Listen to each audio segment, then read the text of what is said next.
ST महामंडळाकडून कर्मचाऱ्यांचा पीएफच जमा नाही। ऑक्टोबरपासून एसटी महामंडळानं पीएफचे हप्तेच भरले नाहीत।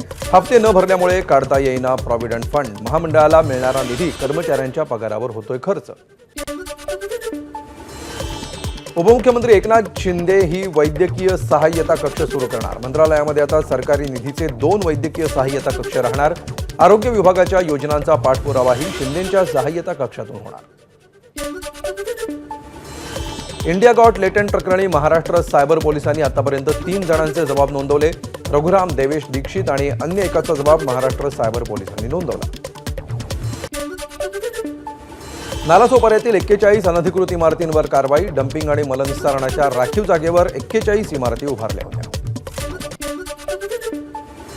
बांगलादेश विरोधात मुंबई पोलिसांकडून धरपकड मोहीम।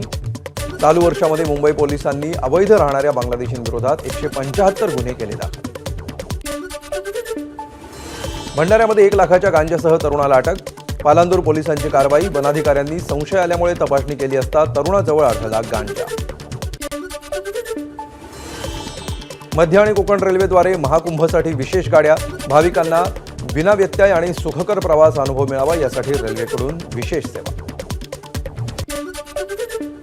दिल्लीच्या एनसीआरमध्ये भूकंपाचे अनेक ठिकाणी धक्के।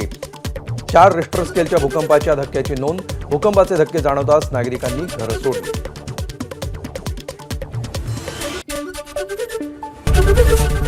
एबीपी माझा, उघडा डोळे बघा नीट।